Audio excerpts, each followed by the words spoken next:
नमस्कार, मेरा नाम माधुरी गुप्ता है और associate professor in political science BA second year का फर्स्ट पेपर है। उसमें हम ब्रिटिश संविधान पढ़ रहे हैं और कल हमने देखा था, इससे पहले वाले वीडियो में देखा था हमने ब्रिटिश संसद की संप्रभुता के बारे में, और आज हम पढ़ेंगे कॉमन सभा के बारे में। जो ब्रिटेन का निम्न सदन है उसे कॉमन सभा कहते हैं या हाउस ऑफ कॉमन्स भी कहते हैं। और जिस तरह से ब्रिटेन की संसद विश्व की सबसे पुरानी, शक्तिशाली एवं सबसे गौरवमयी संसद है, उसी तरह से कॉमन सभा भी विश्व का सबसे पुराना, सबसे शक्तिशाली एवं सबसे गौरवमयी व्यवस्थापिका है। कॉमन सभा संसद का आज पर्याय बन गई है। अतः जब हम ये कहते हैं कि मंत्रिमंडल संसद के प्रति उत्तरदायी है, तो वास्तव में वह कॉमन सभा के प्रति उत्तरदायी होता है, क्योंकि जो ब्रिटिश प्रधानमंत्री जो एवं मंत्रिमंडल है वो कॉमन सभा में से ही लिया जाता है। अतः उसी के प्रति वो उत्तरदायी होता है।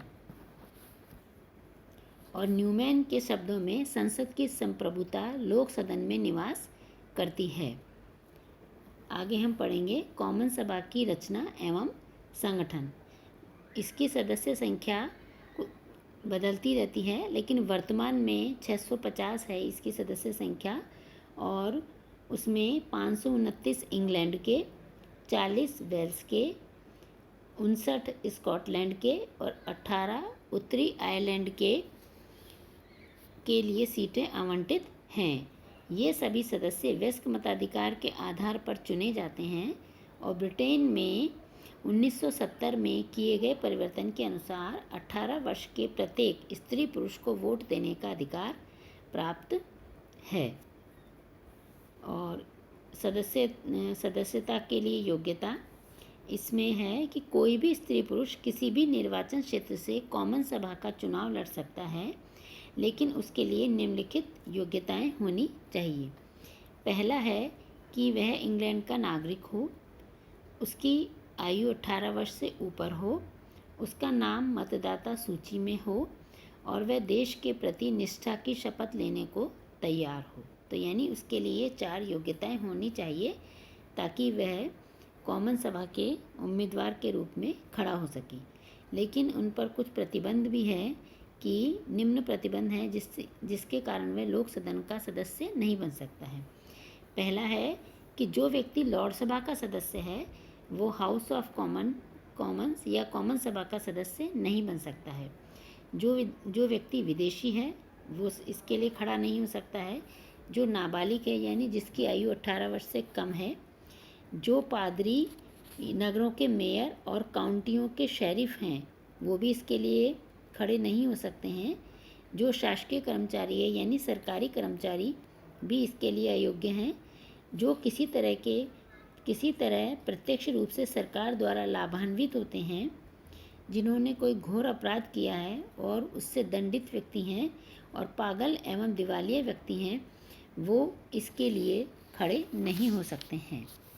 अब बात करें हम कार्यकाल की, तो कार्यकाल कॉमन सभा का 5 वर्ष है। यानी अगर किसी भी प्रकार की ऐसी परिस्थिति उत्पन्न नहीं होती तो कॉमन सभा अपना पूरा कार्यकाल 5 वर्ष पूरा कर सकती है। लेकिन कई बार ऐसा होता है कि संसद को बीच में ही अविश्वास प्रस्ताव पारित हो जाए, तो ऐसी स्थिति में कॉमन सभा का कार्यकाल पूरा नहीं हो पाता है और दोबारा चुनाव हो सकते हैं। लेकिन कई बार ऐसा होता है कि आवश्यकता पड़ने पर कॉमन सभा अपना कार्यकाल भी बढ़ा सकती है। यह सामान्य परिस्थितियों में तो नहीं होता है, लेकिन कभी कोई गृह युद्ध हो या कोई बहुत बड़ा युद्ध हो, ऐसी स्थिति में ये हो सकता है। जिस तरह से प्रथम एवं द्वितीय विश्व युद्ध के समय हुआ, जब कॉमन सभा को अपना कार्यकाल बढ़ाना पड़ा, युद्ध जो ऐसी स्थिति में उनके सामने था, तो उस समय चुनाव करवाना असंभव था। और प्रधानमंत्री की सिफारिश पर महारानी या सम्राट कॉमन सभा को शीघ्र भंग भी कर सकती है और नए चुनाव भी करवा सकती है। तो यानी कार्यकाल 5 वर्ष है, लेकिन वो कम या ज़्यादा हो सकता है। अब जो कॉमन सभा के सदस्य हैं उनको कुछ विशेष अधिकार भी प्राप्त हैं। वो ये हैं कि उन्हें सदन में भाषण देने की पूर्ण स्वतंत्रता है और संसद द्वारा निर्धारित वेतन के अलावा उनके और भी कई भत्ते प्राप्त होते हैं। उन्हें किसी भी दीवानी मुकदमे में सदन के अधिवेशन से 40 दिन पूर्व एवं 40 दिन बाद गिरफ्तार नहीं किया जा सकता है। कॉमन सभा को सामूहिक रूप से ब्रिटिश महारानी या सम्राट के पास पहुंचने का अधिकार होता है। कॉमन सभा को अपनी कार्यवाही पर नियंत्रण का भी अधिकार प्राप्त है, लेकिन साथ ही है कि कोई भी व्यक्ति अगर सदन के विशेषाधिकारों का उल्लंघन करता है तो ऐसी स्थिति में सदन उसे दंड भी दे सकता है। और जो सदन का अधिवेशन है, वो कॉमन सभा का जो अधिवेशन है वो लॉर्ड सभा के साथ ही प्रारंभ होता है।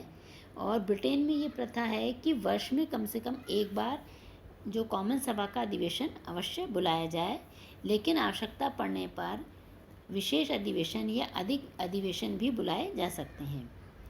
अगला है गणपूर्ति। गणपूर्ति है यानी कि मिनिमम अगर 40 सदस्य उपस्थित होंगे तब सदन की कार्यवाही को चलाया जा सकता है। पदाधिकारी, अगर हम देखें तो कॉमन सभा का जो सबसे महत्वपूर्ण पदाधिकारी होता है वो अध्यक्ष होता है और वही सभा की अध्यक्षता करता है। जब कभी सदन में अध्यक्ष अनुपस्थित होता है तो उपाध्यक्ष उसकी अध्यक्षता करता है। धन्यवाद। आज का लेक्चर यहीं समाप्त होता है।